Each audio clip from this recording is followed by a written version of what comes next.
Hello everyone, welcome back. நான் உங்கள் நிதிஷ். இப்போது ரீசெண்டாக ஃப்ரெண்டு ஒருத்தன் கேட்டிருந்தான், இந்த மாதிரி ரஷ்யாவில் வந்து ஒரு 10 லட்சம் இந்தியன்ஸை வந்து ஹையர் பண்ண போகிறாங்க. ஸோ அதை பற்றி உனக்கு ஏதாச்சும் தெரிஞ்சால் சொல்கிறோம் அப்படின்னு சொன்னால், சரி ஓகே நம்ம வீடியோவே பண்ணிடலாம் அப்படிங்கிறதுக்காக தான் இந்த வீடியோ. ஸோ வாங்க guys பார்க்கலாம். ஸோ ஃபர்ஸ்ட் ஆஃப் ஆல் பார்த்தீங்கன்னா, ரஷ்யாவில் வந்து வேலைவாய்ப்பு நிறைய இருக்குது இந்தியன்ஸுக்கு. ஆனால் வந்து 10 லட்சம் பேர்லாம் இல்லை. ஸோ ஆக்சுவலாக 70,000 பேர் தான் ஹையர் பண்ணுறாங்க. அது இயர்லி 70,000 பேர் ஹையர் பண்ணுவாங்க. ஆக்சுவலாக அது மற்ற கண்ட்ரிஸை கம்பேர் பண்ணும்போது அதிகம் தான். ஸோ நீங்கள் நினைக்கலாம், இந்த மாதிரி வேலைக்கு ஆளை கூட்டிகிட்டு போய் இந்த போரில் சோல்ஜராக்கி இது நம்மளை விட்டுருவாங்களோ அந்த மாதிரி நீங்கள் நினைக்கலாம். ஸோ அந்த மாதிரிலாம் எதுவும் பண்ணுறதில்ல. உங்களோட விருப்பம் இல்லாமல் நீங்கள் அங்கே போய் எந்த வேலையுமே வந்து உங்களோட விருப்பம் இல்லாத அவங்க செய்ய சொல்ல மாட்டாங்க. ஸோ அதுக்கு முன்னாடி இப்போ நம்ம எதை பற்றி பார்க்க போகிறோன்னா, எந்த மாதிரியான விசாலாம் ரஷ்யாவில் இருக்குது, அது யாருக்கெல்லாம் சூட் ஆகும், அதை பற்றி இந்த வீடியோவில் தெளிவாக பார்க்கலாம். ஸோ ஃபர்ஸ்ட் ஆஃப் ஆல், நீங்கள் இந்தியாவிலேருந்து ரஷ்யா போகணுன்னா 4 விசா வந்து அவைலபிளாக இருக்குது. அது என்னன்னு பார்த்தீங்கன்னா, டூரிஸ்ட் விசா, ஸ்டூடெண்ட், ஒர்க்கிங், கடைசியாக பார்த்தீங்கன்னா இன்வெஸ்ட்மெண்ட் விசா ஆர் பிஸ்னஸ் விசான்னு சொல்லுவாங்க. ஸோ இதில் பார்த்தீங்கன்னா, இந்த இன்வெஸ்ட்மெண்ட் விசா பார்த்தீங்கன்னா அது அட்லீஸ்ட் ஒரு 2 கோடி ஆகும். மோஸ்ட் ஆஃப் த பீப்புள் வந்து அதை அஃபோர்ட் பண்ண முடியாது. ஸோ அதை வந்து ஸ்கிப் பண்ணிடலாம். மற்ற 3 ப்ராசஸை வந்து தெளிவாக பார்க்கலாம். ஸோ ஃபஸ்ட்டு வந்து நீங்கள் டூரிஸ்ட் விசா பார்த்தீங்கன்னா உங்களுக்கு 90 டேஸ்க்கு கொடுப்பான். ஸோ ஆனால் வந்து நிறைய பேர் சொல்லுவாங்க, டூரிஸ்ட்டில் உள்ளே போயிட்டு நம்ம வந்து விசா மாறிக்கலாம் அந்த மாதிரி சொல்லுவாங்க. ஆனால் அது வந்து பண்ண முடியாது. ஏன்னு பார்த்தீங்கன்னா, நீங்கள் வந்து ஒரு ஸ்பான்சர் எடுக்கிறீங்க, உங்கள் ஓனர் வந்து உங்களுக்கு அப்ளிகேஷன்லாம் கொடுத்து அது ப்ராசஸ் ஆகி முடியறதுக்கே 90 டேஸ் ஆகும். ஆனால் நீங்கள் வந்து உங்களுக்கு விசாவே பார்த்தீங்கன்னா டூரிஸ்ட் விசாவில் போனால் 90 டேஸ் தான் ஆகும். அதுக்குள்ளே உங்களால் ஸ்விட்ச் பண்ண முடியாது. ஃபர்ஸ்ட் ஆஃப் ஆல் இது வந்து பாசிபிளும் கிடையாது. ஸோ நீங்கள் அந்த மாதிரி வெஸ்டர்ன் கண்ட்ரிஸில் மாதிரி நம்ம ஓவர்ஸ்டேயில் இருந்துட்டு அப்புறம் விசா மாற்றிக்கலாம், இல்லை அசைலாம் சீக் பண்ணலாம், அந்த மாதிரிலாம் நினச்சிங்கன்னா வாய்ப்பே இல்லை. ரஷ்யாவில் பிடிச்சி ஜெயிலில் போட்டு அதுக்கப்புறம் உங்களை டிப்போர்ட் பண்ணிடுவாங்க. ஸோ வந்து நான் இந்த டூரிஸ்ட்டு பார்த்த வந்து நான் கைட் பண்ண மாட்டேன். ஸோ அடுத்து 2 ஆப்ஷன் இருக்குது. இதுதான் 2 மெயின் இம்பார்ட்டண்டான ஆப்ஷன்ஸ் பார்த்தீங்கன்னா, student or worker visa, labour விசான்னு சொல்லுவாங்க. ஸோ இதில் பார்த்தீங்கன்னா உங்களுக்கு பெருசாக எந்த ஸ்கில்லும் கிடையாது, நான் வந்து லேபராக போகிறேன் அப்படிங்கிறது வந்து உங்களோட ஒப்பீனியன் தான், உங்களோட தனிப்பட்ட ஆப்ஷன் தான். ஸோ லேபர் விசாவில் போனால் நிறையா வந்து உங்களுக்கு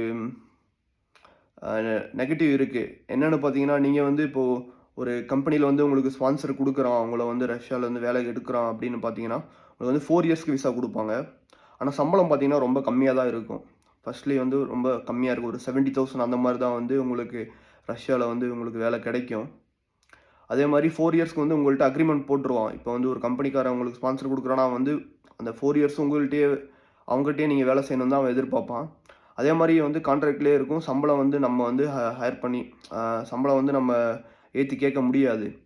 நீங்கள் செய்கிற வேலையை பொறுத்து அவங்களே கொடுக்கலாம். ஸோ கொடுக்காமலும் இருக்கலாம். நீங்கள் கடைசி ஃபைனல் 4வது வருஷமும் அதே 70,000 கூட வாங்க வாய்ப்பு இருக்குது. ஸோ இந்த ஸ்டூடெண்ட்டில் போகிறது வந்து இதில் என்ன அட்வான்டேஜ் இருக்குதுன்னு நான் இப்போ சொல்கிறேன். இதுதான் ஸ்டூடெண்ட் விசா வந்து கம்பேர் பண்ணிங்கன்னா மற்ற western countries, European countries compare பண்ணும்போது ரொம்ப கம்மி. அதே மாதிரி வந்து உங்களுக்கு அவங்களே லாங்குவேஜும் சொல்லி தந்துடுவாங்க. படித்து முடிச்சதுக்கப்புறம் வேலைவாய்ப்பு அதிகமாக இருக்குது. அட் த சேம் டைம் பார்த்தீங்கன்னா, நீங்கள் வந்து ஒரு மாஸ்டர் டிகிரிலாம் பண்ண போகிறீங்கன்னா நீங்கள் வந்து ஃபுல் டைம் ஒர்க் பார்க்கலாம். ஸோ ஃபுல் டைம் ஒர்க் பார்க்கும்போது நீங்கள் ஈஸியாக வந்து 1.5 லட்சம் சம்பாதிக்கலாம். ஸோ ஒர்க்கிங் விசா கம்பேர் பண்ணதோட ஸ்டூடெண்ட் விசா வந்து நான் ரஷ்யாவுக்கு வந்து சஜஸ்ட் பண்ணுவேன். ஸோ நீங்கள் ஸ்டூடெண்ட்டாக போகிறீங்கன்னா அவங்க லாங்குவேஜ் சொல்லி தந்துடுவாங்க. ரொம்ப அஃபோர்டபுளான country comparatively other countries. So அதே மாதிரி நீங்கள் ஸ்டூடெண்ட்டில் இருக்கும்போது நீங்கள் வந்து எந்த வேலைக்கு வேணாலும் நீங்கள் போகலாம். நீங்கள் ஸ்விட்ச் பண்ணிக்கலாம். உங்களுக்கு ஸ்பான்சர் எதுவும் தேவையில்லை. உங்களோட ஸ்கில்ஸை பொறுத்த வரைக்கும், உங்கள் டேலண்ட்டை பொறுத்து நீங்கள் சம்பளம் எல்லாமே வந்து அதை பொறுத்து தான். நீங்கள் வந்து இந்த வேலைக்கு தான் போகணும் அப்படிலாம் கிடையாது. ஆனால் மெயினாக இன்னொரு இம்பார்ட்டண்டான விஷயம் என்னென்னு பார்த்தீங்கன்னா, ரஷ்யாவில் வந்து நீங்கள் சர்வே பண்ணணும்னா ரஷ்யன் தெரிஞ்சே ஆகணும். கட்டாயம் முடிஞ்ச அளவுக்கு சீக்கிரமாக கற்றுக்கோங்க. ஸோ நீங்கள் கேட்கலாம், இந்த மாதிரி நான் இங்கே ஒரு ஐடி ப்ரொஃபஷனலாக இருக்கேன், இங்கே நான் ஒரு கன்ஸ்ட்ரக்ஷன், ஒரு ஸ்கில்டு பர்சன், நான் போய் அங்கே வேலை எடுக்கலாமான்னா நீங்கள் வேலை எடுக்கலாம், வாய்ப்பு இருக்குது. ஆனால் பார்த்தீங்கன்னா நீங்கள் இங்கேருந்து ஒரு இங்கிலீஷையோ தமிழையோ வச்சுட்டு போய் வந்து அங்கே சர்வே பண்ணுறது ரொம்ப கஷ்டம். நீங்கள் இங்கே ஆல்ரெடி ஒரு வேலையில் இருந்தாலும் நான் என்ன சொல்லுவேன்னா, அங்கே போய் ஒரு மாஸ்டர் பண்ணிவிட்டு நீங்கள் அதே பண்ணிகிட்டு இருக்கும்போதே நீங்கள் ஐடியில் இருக்கீங்கன்னா அது ரிலேட்டடான ஜாப் வந்து பாருங்கள். முடிச்சுட்டு படித்து முடித்ததுக்கப்புறம் நல்ல ஃப்யூச்சர் இருக்குது. ஸோ நீங்கள் மெயினாக பார்த்தீங்கன்னா இந்த லேபர் கேட்டகரி போகிறவங்களுக்கு பற்றி இப்போ சொல்கிறேன். இப்போ நீங்கள் 70,000 80,000 சம்பளம் தான் கொடுப்பாங்க. ஆனால் வேலை பார்த்தீங்கன்னா அந்தளவுக்கு வந்து கஷ்டமாலாம் இருக்காது. வந்து வேர் ஹவுஸில் வேலை இருக்கும். அதாவது இந்த லாஜிஸ்டிக்ஸில். அடுத்து பார்த்தீங்கன்னா, இந்த டிரைவிங் இதை மாதிரியான வேலைகள் தான் இருக்கும். ஸோ ரஷ்யாவுக்கு நீங்கள் போகிறீங்கன்னா, இந்த 4 விசாவில் நான் ஓவரால் கம்பேர் பண்ணி எது நல்லா இருக்குன்னு சொல்லணும்னா, ஸ்டூடெண்ட்டாக போங்க. ஸ்டூடெண்ட் நீங்கள் லேர்ன் பண்ணுங்கள். உங்கள் டேலண்ட்டை இன்க்ரீஸ் பண்ணுங்கள். அதுக்கேற்ற மாதிரி வேலை எடுங்க. இந்த வீடியோ இன்ஃபர்மேட்டிவாக இருந்துச்சுன்னா சப்ஸ்கிரைப் பண்ணுங்கள் guys. Thank you very much. Bye.